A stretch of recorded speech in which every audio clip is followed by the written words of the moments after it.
오늘은 동네 축구에서 저처럼 평범한 스피드를 가진 윙어가 측면에서 1대1 돌파를 시도할 때 성공 확률을 크게 높여줄 3가지 방법을 공유해 보려 합니다.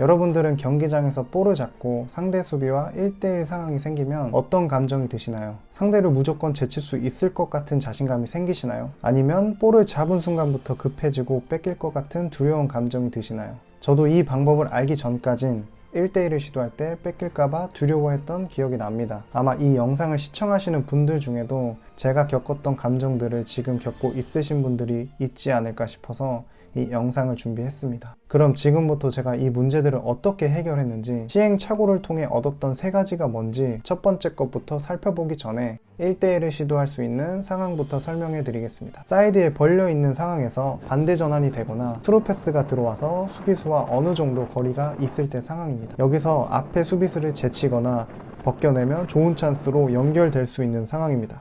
바로 첫 번째 방법 설명해 드리겠습니다. 방법 첫 번째, 드리블 속도를 올려라. 자, 사이드에서 1대1을 시도할 때 드리블 스피드를 살려야 됩니다. 제 영상에서도 보셨듯이 저는 항상 1대1을 시도할 때 수비수와 거리가 있으면 최대한 스피드를 살립니다. 저는 뛰어나게 빠른 사람도 아니고 그냥저냥 평범한 수준의 스피드를 갖고 있는 사람이기 때문에 빠른 수비수들을 상대할 때 조금이나마 유리한 위치에서 시작하기 위해서 1대1을 시도할 때 드리블 속도를 올립니다. 그럼 여기서 이렇게 생각하시는 분들이 있을 겁니다. 야, 이런 건 빠른 사람이나 가능한 거 아닌가? 나같이 평범한 사람들은 이렇게 하면 안 될 것 같은데? 라고 생각을 하실 수도 있습니다. 하지만 저는 빠르지 않는 분이라면 더욱더 본인의 최대 스피드까지 올려서 드리블을 하라고 합니다. 왜 스피드를 올리라고 하는 걸까요? 스피드를 살려서 드리블을 하게 되면 수비수들이 굉장히 부담스러워합니다. 수비 입장에서 맞은편에 있는 공격이 내 앞으로 속도를 붙이고 와서 간결하게 페인팅만 쓰고 치고 나간다면 공격은 탄력이 붙은 상태고 수비는 스텝을 밟고 있다가 치는 걸 보고서 스타트를 해야 하기 때문에 아무리 빠른 수비수라도 공격이 탄력이 붙은 상태라면 치자마자 따라잡기가 굉장히 힘들고 심지어 몸을 돌려서 뛰어야 하기 때문에 수비수가 불리할 수밖에 없습니다. 그래서 1대1을 할 때 빠르지 않는 윙어라도 스피드를 살려서 시도를 한다면 수비를 따돌릴 수 있는 확률이 굉장히 높아집니다. 자, 두 번째, 수비수 다리 뻗는 범위 밖에서 쳐라. 스피드를 살렸다면 수비수와 1m에서 길면 1.5m 거리에서 쳐야 합니다. 그 안에 들어가게 되면 수비 다리에 걸려서 뺏길 수 있는 확률이 굉장히 높아져요. 저도 처음에는 수비수 발 뻗는 범위 안에 들어간 후에 쳐서 뺏기는 경우가 굉장히 많이 있었는데 거리 조절을 터득하고 나서부터는 1대1을 시도할 때 웬만해선 뺏기지 않습니다.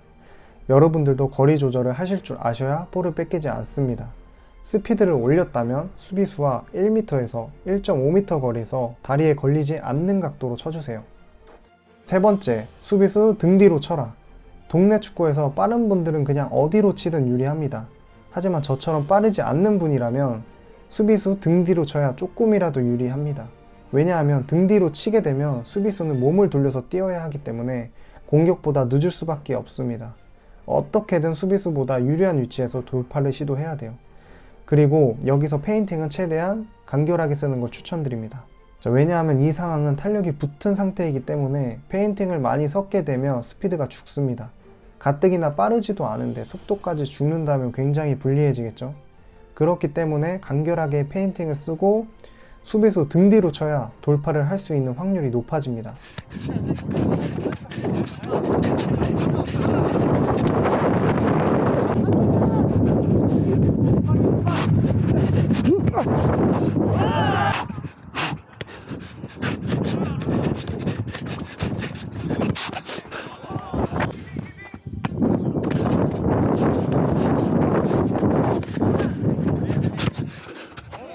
아이고. 제가 3가지 방법을 설명해 드렸는데 이해가 가시나요?